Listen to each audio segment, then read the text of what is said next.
శ్రీమాత్రే నమః. శ్రీ అయ్యప్ప స్వామి వారి జన్మ వృత్తాంతము క్లుప్తంగా అందరికీ అర్థమయ్యే విధంగా సూక్ష్మ కథతో రాయడం జరిగింది.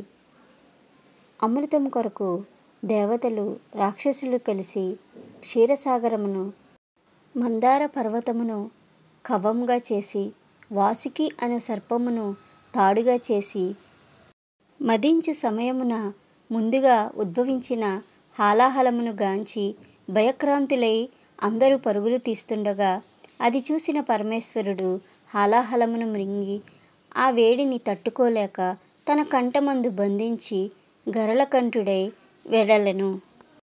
అందులకు సంతోషించిన దేవతలు దానవులు మరలా క్షీరసముద్రమును మదించగా అమృత భాండారము లభించినది. ఆ అమృతమును గూర్చి దేవతలు దానవులు వాదులాడుకొనుచు యుద్ధమునకు సిద్ధముగాగా జగన్మాత ఆదేశము మేరకు శ్రీ మహావిష్ణువు అతిలోక సౌందర్యవంతురాలై జగన్మోహిని అవతారమున ప్రత్యక్షమై రాక్షసులను మాయామోహమున బంధించి అమృత భాండారమును దేవతలకు అందించి వెడలుచుండగా ఆ అతిలోక సుందరి మోహిని రూపలావణ్యమును గాంచిన పరమేశ్వరుడు జగన్మాయా లీలలను గ్రహించిన వాడై మోహమునొందెను. మోహిని గాఢంగా వయ్యారం వలకబోసి పరమేశ్వరుణ్ణి గాంచి ఆదమరచి కవ్వించెను. అంతా ఆ హరిహరుల గాఢ పరిషంగంలో జాలువారిన శ్వేతబిందువుల కలయిక వలన నల్లని శరీర ఛాయతో ఉగ్రరూపధారి అయి ఉద్భవించిన కుమారుడు జన్మించెను. అది తెలుసుకున్న చతుర్ముఖుడు బ్రహ్మదేవుడు ఆ పసిబాలుని హరిహరసుతుడు అని నామకరణం చేసెను.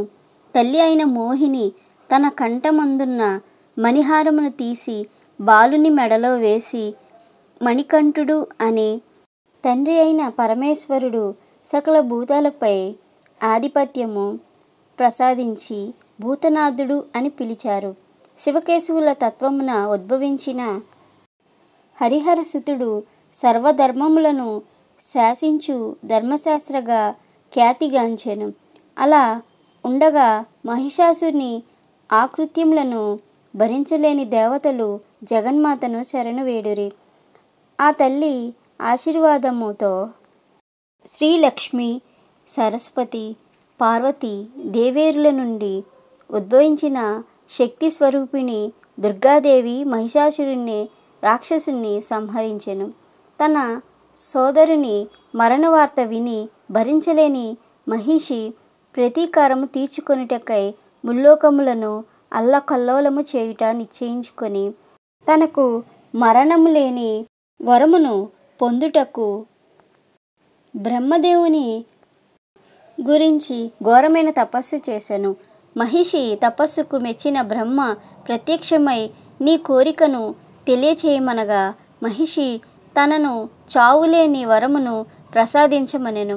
అందులకు బ్రహ్మదేవుడు నీ కోరిక సమంజసమైనది కాదు, హరిహరాదులకు కూడా సాధ్యము కాదని తిరస్కరించగా అందులకు మహిషి చింతించకుండా ఆ హరిహరులకు కూడా సాధ్యపడదని మీరే సెలవిస్తిరి కాన వారిద్దరికీ జన్మించిన మానవుడు భూలోకంలో నాపై జయించినట్లుగా వరమడిగెను. అందుకు సమ్మతించిన బ్రహ్మదేవుడు సరే అని వరమిచ్చెను. అంతా ఆ మహిషి హరిహరాదులకు సంగమంలో బాలుడు జన్మించినను భూలోకమందు ఎలా జన్మించును, ఇది ఎలా సాధ్యమగును, అయినను ఇద్దరు పురుషులకు శిశువు ఎలా పుడతాడు, అయినా నేను ఈ లోకము వదిలి నేనెలా భూలోకమునకు వెళ్ళుదుననే అజ్ఞాతంలో మహిషి ముల్లోకములను అల్లకల్లోలము చేయసాగెను. మహిషి పెట్టే బాధలు భరించలేని దేవతలు దేవేంద్రునితో కలిసి పరమేశ్వరుని వద్దకు వెళ్ళి వారి బాధలను చెప్పుకొనిరి. వారి మొర ఆలకించిన పరమేశ్వరుడు భూలోకమున జన్మించమని భూతనాథునికి ఆజ్ఞాపించెను. తండ్రి మాటలకు శిరోధార్యంగా భావించి భూతనాథుడు సమ్మతించెను. ఇంతలో మహిషి ఆగడాలను అరికట్టేందుకు మన్మధుని ప్రయోగించి మన్మథ బాణములను వదిలి మహిషిని మోహ పరవశము చేశాడు. అలాగే దత్తాత్రేయుడు కూడా మగ మహిషిముగా మారి కామవాంఛలకు లోబడ్డ మహిషిని లోబరచి భూలోకమందున్న అలుదా నది తీరమునకు తీసుకొని పోయి కామకేలి విలాసములో మైమరిపించుచుండెను. కేరళ దేశమునందు పాంచాల రాజ్యంను పరిపాలించు రాజశేఖర పాండ్యుడనే రాజు ఉండేవాడు. అతడు పరమ శివభక్తుడు. ఆయన భార్య సాధ్వీమణి కూడా శ్రీ మహావిష్ణు భక్తురాలు. అయినా వారికి చాలా కాలం వరకు సంతానము కలగలేదు. అందుకోసం ఆ దంపతులు నిరాశ చెందుతుండగా ఎన్నో నోములు, వ్రతములు, పూజలను జరిపించిన సంతానం కలగలేదని బాధపడక భగవంతుని పూజలు మాత్రము మానలేదు. ఒకనాడు రాజశేఖర పాండ్యుడు పంబా నది తీర అడవి ప్రాంతంలోని క్రూర మృగముల బాధ పడలేక తన పరివారమును వెంటబెట్టుకుని వేటకు వెళ్ళాడు. అంతలో పంబా నది తీరమున సర్పము నీడన పవళించి ఏడుస్తున్న బాలుని గాంచి అంతలో అబ్బురపడి ఆనందముగా బాలుని ఎత్తుకొని ఈయన ఆ భగవంతుని వరప్రసాదంగా భావించి ఆ బాలుని తీసుకుని వచ్చి మహారాణికి అందించెను.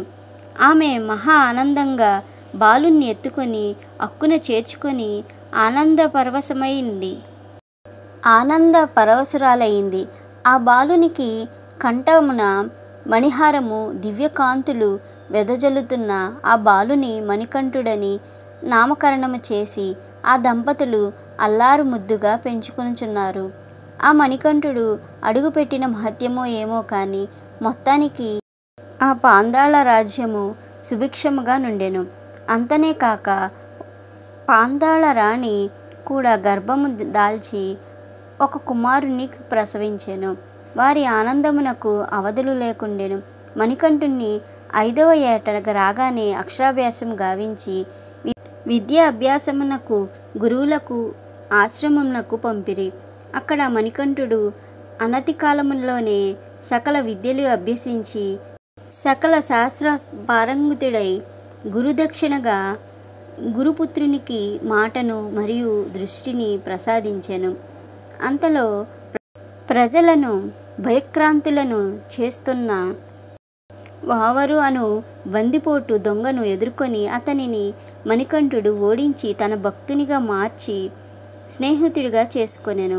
మణికంఠుడు దినదిన ప్రవర్తనమానుడై దివ్యకాంతుల వెదజల్లుతున్న మణికంఠుని చూసి ఓర్వలేని మహామంత్రి సింహాసనమును తానే అధిష్ఠించునేమో అనుకొని ఎలాగైనా తనని తప్పించాలని అనేక పన్నాగాలు పన్నెను. ఇంతలో మహామంత్రి మహారాణి వద్దకు పోయి తమ సొంత కుమారుడు ఉండగా ఎక్కడో దొరికిన ఆ అనామకుడికి సింహాసనము అధిష్ఠించడం, యువరాజుగా పాలించే అర్హత లేదు అను నేపంతో రాణిగారికి దుర్బుద్ధి చేసి మహారాణి ఆజ్ఞలతో మణికంఠుణ్ణి అనేక కష్టాలు పెట్టించెను. కేరళ రాజ్య మాంత్రికులచే మంత్రి అనేక ప్రయోగములు చేయించగా పరమేశ్వరుడు అడ్డుకొని మణికంఠుణ్ణి కాపాడేవాడు. అంతటితో చాలక మహామంత్రి విష ఆహారమును పెట్టించెను. దానిని శ్రీహరి పంపిన గరుత్మంతుడు విషాన్ని తీసి అమృతమును చిలికించి కాపాడి వెళ్ళెను. మణికంఠుణ్ణి వదిలించుకొనుటకు ఏ కుతంత్రములు ఫలించుటలేదని నిరాశకు లోనై చివరి ప్రయత్నంగా మహారాణికి శిరోవేదన మొదలైనదని నాటకమాడి పరీక్షించుటకు వచ్చిన రాజవైద్యులకు ప్రలోభములు లోనై వారై మహామంత్రి మాటలు విని అప్పుడే ప్రసవించిన పులిపాలు తెచ్చిన వ్యాధి నయమగును అని సెలవిచ్చారు. ప్రసవించిన పులి ఎదుట నిలబడగల వారెవ్వరు అని మహారాజు చింతాకాంతుడైనాడు.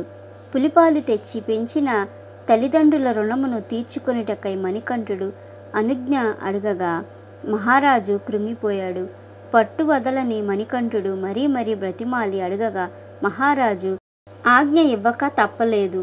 పులిపాలు కొరకు బయలుదేరిన మణికంఠునికి పాంచాలరాజు ఎత్తిన ఇడుముడిని తలపై దాల్చి చేతిలో విల్లుమును ధరించి వస్తున్న మణికంఠునికి అడవిదారిలో దేవేంద్రుడు ఎదురై స్వామి యొక్క జనన వృత్తాంతమును తెలిపెను.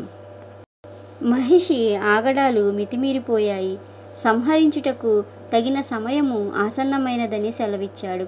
అందుకు స్వామి వారు దేవేంద్రునికి మరియు దేవతలకు అభయమిచ్చి అలునా నదికి తీరము వైపు పయనమైనాడు. అచట దత్తాత్రేయుడు మగమహిషిగా రూపము దాల్చిన ఆ రూపమును చాలించి దేవలోకమునకు వెళ్ళెను. తన చెలికాడు ఎచ్చటకు వెళ్ళాడో తెలియని మహిషి రంకెలి వేయుచు వెదుగుచుండెను. ఆ సమయమున నారద మహర్షి మహిషికి ఎదురై నిన్ను సంహరించుటకు బాలుడు వస్తున్నాడని చెప్పి వెళ్ళిపోయాను. ఆ మాట వినగానే మహా ఉగ్రురాలై మహిషి కరుడు కట్టిన రాక్షసత్వంతో జూలు విదిలించి స్వామిని మానవ మాతృడిగా తలచి ఎదుర్కొనెను. వారి ఇరువురి మధ్య ఘోరమైన యుద్ధము జరిగినది. మణికంఠుడు తన 2 చేతులతో మహిషిని లేవనెత్తి గిరగిరా తిప్పుతూ అలునా నది తీరమున పడవేశెను. అంతటా మహిషిలో నుండి శాప విమోచన పొందిన లీలావతి ప్రత్యక్షమై స్వామి నన్ను వివాహము చేసుకోమని ప్రార్థించెను. అందుకు స్వామివారు సమ్మతించక ఈ జన్మలో నేను నిత్య బ్రహ్మచారినై సకల మానవాళికి రక్షకుడినై ఉండేదను, కాబట్టి నేను నిన్ను వివాహం చేసుకోలేను అని మణికంఠుడు చెప్పగా అప్పుడు లీలావతి స్వామి వద్దకు పోయి మీకోసమై పరితపించిన నా సంగతి ఏమిటి స్వామి అని అడగగా మణికంఠుడు ఆమె వద్దకు పోయి దేవి నీవు కూడా నా పక్కనే మళిగ పురోత్తమగా వెలుగొంది నాతో పాటు నీవు కూడా పూజలను అందుకొని నా దీక్షభూని వచ్చిన స్వాములను బాధించక కాపాడి ఉండమని సెలవిచ్చాను. అప్పుడు మంజుమాతదేవి స్వామివారితో మన వివాహము సంగతి చెప్పండి అని అడగగా దేవి మొదటిసారి మాల ధరించి కన్యస్వామిగా 41 రోజుల దీక్షభూని ఇరుముడి తలపై దాల్చిన సన్నిధికి రారో అప్పుడు మనము వివాహము చేసుకుందామని స్వామివారు మంజుమాతకు మాటిచ్చారు. మహిషి సంహారము జరిగినందుకు ఆనందముతో దేవతలు ఉండగా దేవేంద్రుడు స్వామివారి వద్దకు వెళ్ళి స్వామి మీరు మీ తల్లి గారికి కావలసిన పులిపాల కొరకు వచ్చిన సంగతి మరిచారు అని గుర్తు చేసి ఇంద్రుడే పులిగా మారి స్వామివారిని తనపై కూర్చోబెట్టుకొని దేవతలందరూ పులిపిల్లలుగా మారి వెంటరాగా స్వామివారు పాందాళ రాజ్యము చేరుతారు. అంత ప్రజలు అందరూ భయక్రాంతులై ఉండగా పాంచాలరాజు ఎదురు వచ్చి ఆనందంతో మణికంఠుని కౌగిలించుకొని నాయన మణికంఠ నీవు సామాన్యుడు కాదు, దైవాంశ సంభూతుడివి.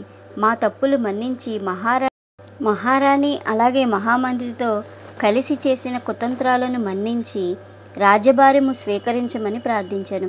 మణికంఠుడు అంగీకరింపక నాకు అవసరం లేదు, ఈ రాజ్యభారము తమ్ముడికి రాజనందుడికి ఇవ్వండి, నా అవతారము పరిసమాప్తి అవుతుంది. మీ అనుమతి కొరకు వచ్చితినని అనగా మహారాజు మహారాణి మరియు ప్రజలంతా శోక సముద్రంలో మునిగిపోయారు. అంతటా పాంచాలరాజు అయ్యా నీ పట్టాభిషేకము కోసము చేసిన ఆభరణములైన స్వీకరించమనగా మహారాణి అప్ప మా తప్పులు మన్నించి మా వద్దనే ఉండమని అర్థించగా వారి ఆవేదనను గమనించిన మణికంఠుడు వారి అభిష్టమును మన్నించి తల్లిదండ్రులైన మీరు చాలా చక్కగా నన్ను ఆదరించి అయ్యా ప్లస్ అప్ప అని పిలిచి నన్ను కన్న కొడుకుగా చూసుకున్నందుకు అయ్యప్పగా అందరితో పిలుచుకుంటూ నేను ఒక బాణము సంధిస్తాను. అది ఏ స్థలములో లభిస్తుందో ఆ చోట నా కొరకు ఆలయమును నిర్మించండి. ఆ ఆలయమునకు ముందు 18 సిద్ధులకు సంకేతములు సంకేతములుగా మెట్లతో నిర్మించినచో ప్రతి మకర సంక్రాంతి పర్వదినాన మకర నక్షత్ర జ్యోతి రూపంతో మీతో పాటు నా భక్తులకు దర్శనమిస్తాను. ఆ సమయమున మీరు నా కోసమై చేయించిన ఆభరణములు నియమనిష్ట గరిష్ఠులై తీసుకొని వచ్చి ఆ 18 మెట్లను దాటి నా సన్నిధిలో నన్ను అలంకరించి నన్ను దర్శించిన వారికి ఆయురారోగ్య అష్టైశ్వర్య ప్రదాతనై వారికి జీవ స్మృతికి ఇవ్వగలనని సెలవిచ్చారు. స్వామివారు చెప్పిన విధంగా భక్త శబరిని మోక్షమిచ్చుటకు పంబానది తీరాన శబరి తల్లి తపస్సు చేసిన స్థలము ఎంచుకొని ఆ స్థలమునకు శబరిమలై అని పిలుచుకుంటూ అదే చోట ఆలయమునకు ముందర 18 మెట్లతో పాంచాలరాజు రాజశేఖర పాండ్యుడు ఆలయాన్ని నిర్మించారు. నాటి నుండి నేటి వరకు ప్రతి మకర సంక్రాంతి దినమున సాయంకాలమున సమయమునకు జ్యోతి స్వరూపముగా స్వామివారు దర్శనమిచ్చి కలియుగ ప్రత్యక్ష దైవమై విరాజిల్లుతున్నాడు ఆ అయ్యప్ప స్వామి. శ్రీమాత్రే నమః.